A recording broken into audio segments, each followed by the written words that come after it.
Hello. Today I'll be talking about playing the game of life and what happens when we stop playing the game of life. That does not mean death. That means high perspective. Life here on earth is very much like playing Dungeons and Dragons or any of the computer games like Minecraft, for example, where you create your avatar, you choose your parents, you choose your environment, you choose your basic circumstances, and then you're born into this physical world, and voila, this is your playground. And because we forget that this is a game, we take it for real.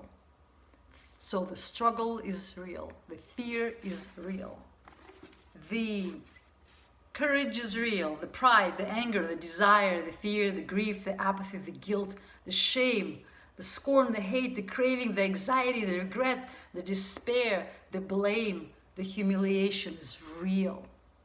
I'm reading you the attributes from the map of consciousness of the lower three chakras from this wonderful book, Power versus Force by David Hawkins.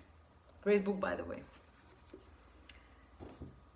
And so we enwrapped in the clutches of these attachments, and the heartbreak is real. And by the way, heart is unbreakable. It's our attachments that causing all that pain, but still, it's so real. We take it so seriously because we forgot that this is the game. We think that this is it. This is the life. And there is no future after that. If you would wake up, if you would turn the game off, the big great player, the divine creator, and look at yourself for a moment and bring your full awareness to yourself, you would remember who you are.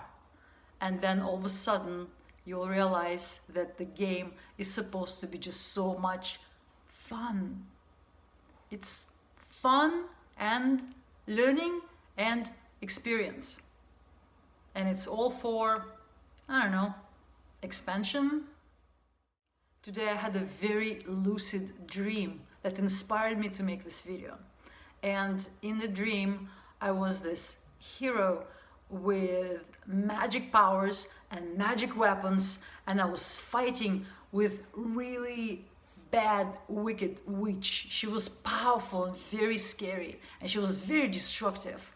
And I was protecting my friends, and I'm protecting people with this pew pew, the wand, and upgrading my wands and upgrading my superpowers, and really trying so hard. And then I ended up being in this empty room, which was kind of like full of like old stuff, like some old furniture, real dusty, like some abandoned building. And I was there by myself, and I realized, oh my gosh, I'm so tired of playing the game. No, I do not want to play this game, I said to myself. How can I not display? What do I do to stop? And answer was to love your enemy. Just like Jesus said. And then I projected so much love towards that very wicked, dark, witchy personality. And instead of attacking me, it started to retrieve and disappeared. And then all its demons and all its the army of its bad guys, I started loving them, and they just vanished, they disappeared. And then I turned into myself, and I started to love my own fear, my own disappointments, my own self-rejection, my own unworthiness. And it all vanished. It was like it was not even there. Like I created that. I created the bad guys to play the game. And so you know, I felt so much compassion to the so-called bad guys because they assumed the role of bad guys so that we can play the game. And it's a very harsh role. It's not a glorious role in a movie or in a you know, in that game, in the movie of life. And then I'm thinking, wow, who are the real heroes? I mean, there's guys agreed to be the bad guys that everybody hates, so that we all can play the game and have fun and experience all that struggle and all that, you know, struggle for power and struggle for money, and etc., etc. That was really third eye opening experience. And by the way, if you still want to play the game and you're passionate about all that adventures, then good news for you, because the game goes on infinitely. One avatar after another avatar, one lifetime after another, another and another, to the infinity, until you had enough of it. So what happens if you decide to stop playing the game? What happens when you don't let that momentum of karma keep dragging you through life experiences?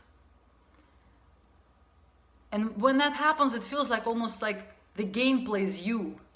You don't play the game. You're like the dragged victim of your own karmic momentum of that cycle. Sometimes you feel empowered. Most of the time you feel like a victim, right? So when you decide to stop the game, what I felt, I felt this enormous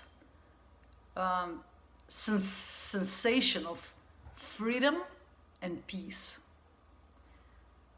And it was a liberating experience. All of a sudden, when I realized the game, I looked at all my life from above, and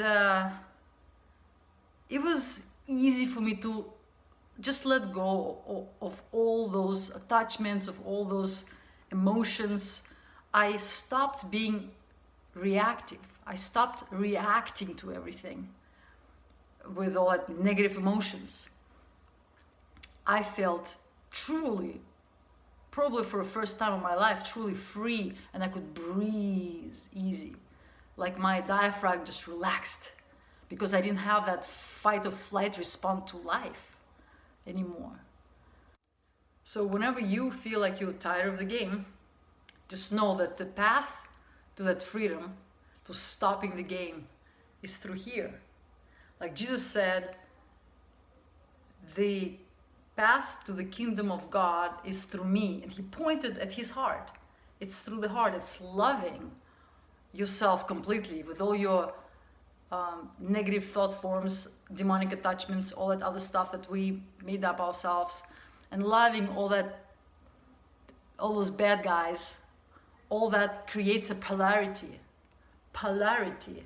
in this existence.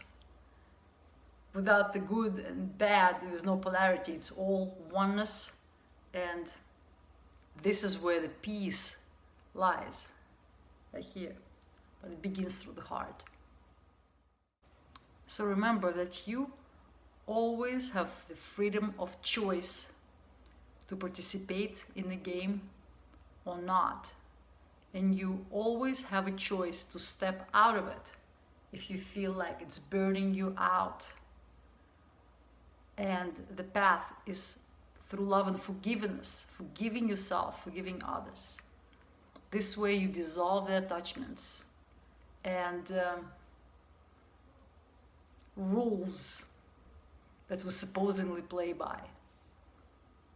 Those rules don't exist. Your rules, somebody else's rules. By which rules do you play? It doesn't matter. If you're out of the game, you're free. And when you're free, only then you begin to truly create your life like the God incarnated. Namaste.